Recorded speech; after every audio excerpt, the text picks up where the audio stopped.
Duvalier est devenu, pour ses partisans, une sorte de symbole de la toute-puissance. Il était d'ailleurs affublé des titres les plus ronflants, chevalier sans peur et sans reproche, héritier de l'idéal dessalinien.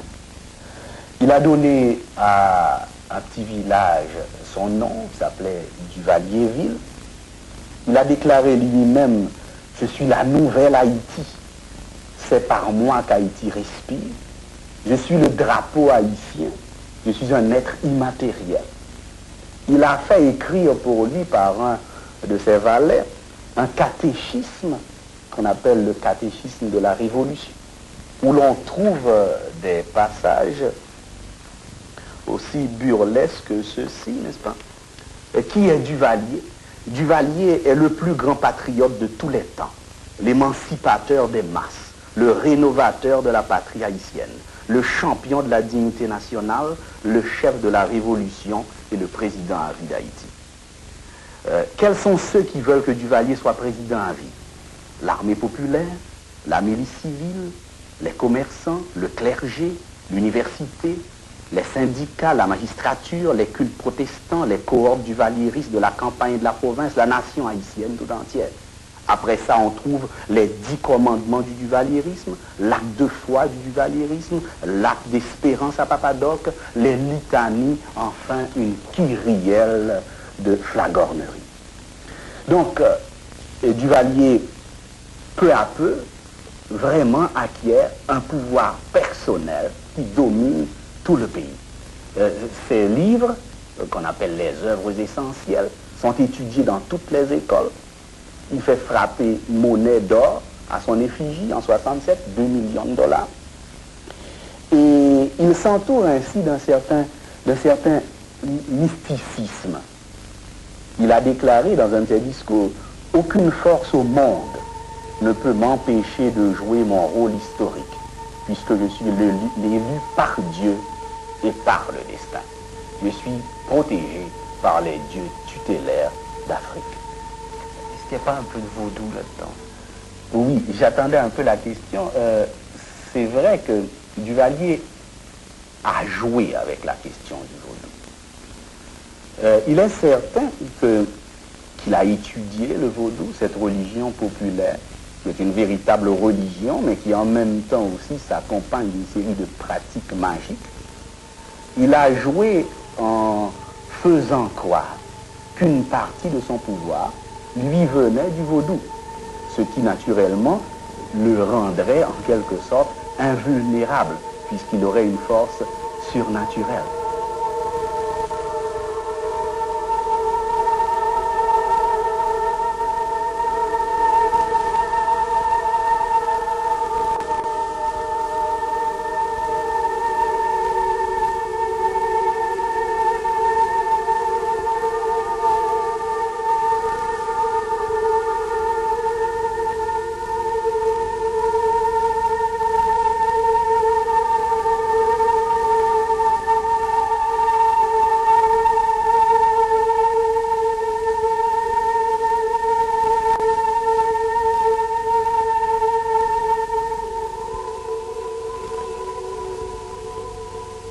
Le vaudou, c'est la religion populaire des masses haïtiennes.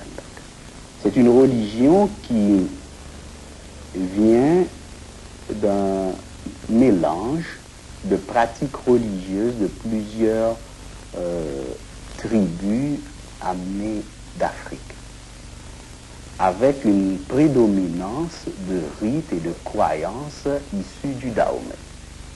Les esclaves noirs amenés à Saint-Domingue ont cherché naturellement quelques valeurs culturelles auxquelles s'accrocher pour garder une certaine identité et puis résister à l'oppression dont ils étaient victimes de la part des colons et du système esclavagiste.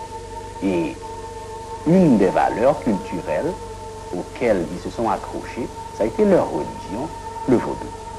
Bon, cette religion implantée en Haïti dans les circonstances que je viens de signaler a subi naturellement l'influence globale du milieu et plus particulièrement l'influence de la religion dominante, c'est-à-dire de la religion chrétienne, plus particulièrement du christianisme, au point que l'on trouve une certaine assimilation, une certaine identification entre les dieux du vaudou et puis certains saints du catholicisme.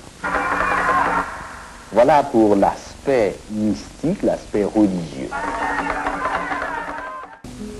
Le taux d'analphabétisme dans la paysannerie atteint 90%. La mortalité infantile donne 2 enfants sur 5 au-dessous d'1 an. Il n'y a pas d'école. Voilà la situation de cette paysannerie pauvre qui représente l'écrasante majorité de la population. Or, c'est eux qui font la richesse d'Haïti. Ils produisent la richesse du pays et ils sont les seuls, ou presque, à ne pas en bénéficier. L'essentiel des bénéfices réalisés par la vente des produits agricoles va dans les poches des exportateurs qui, eux, n'ont rien investi, qui, eux, n'ont pas travaillé. Et le paysan, lui, reçoit environ 1/5 de la valeur du produit qui est vendu sur les marchés étrangers. En même temps, la bourgeoisie réalise des profits énormes par la vente de produits importés. On pourrait trouver une manifestation de cette situation dans l'exode des Haïtiens. Actuellement, on peut dire qu'en Haïti, dans toutes les couches sociales, pas seulement dans les couches moyennes, mais dans la classe ouvrière et même dans la paysannerie pauvre, tout le monde pense, ou du moins, quantité de gens pensent à partir. Haïti est un pays que l'on fuit. Il y a actuellement environ 600 000 émigrés haïtiens en République dominicaine, aux Bahamas, aux États-Unis, au Canada, en Europe, en Afrique, dans d'autres pays d'Amérique latine. C'est plus d'1 dixième de la population. Et partout, d'ailleurs, on a été témoin de cette situation au Canada. Partout, ces émigrés font face à des situations très graves.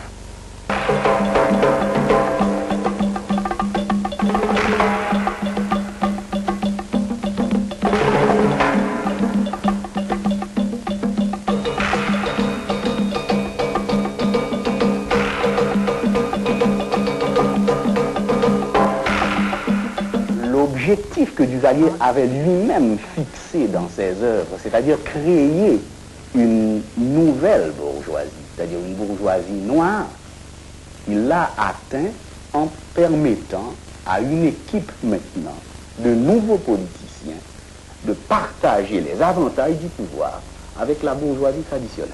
Et on a vu alors, à la fin des années 60, dans les années 68, 69, et ensuite, après le voyage de Rockefeller en 70, on a vu à ce moment-là la bourgeoisie se rallier en masse à la dictature qu'elle avait considérée avec beaucoup de réserve, beaucoup de réticence au début. Cette répression de Duvalier, il l'a exercée de façon à ce moment-là très brutale, très sauvage contre les opposants. Les exemples, on peut en citer quelques-uns. C'est l'assassinat de familles entières, par exemple, à Jérémie en 64. L'assassinat de familles à Port-au-Prince, au moment où il y a eu une tentative de rapt contre le fils de Duvalier. Assassinat massif de paysans dans le sud-est d'Haïti, au moment des mouvements de militants révolutionnaires en 64. Et tous les moyens pour terroriser la population ont été utilisés.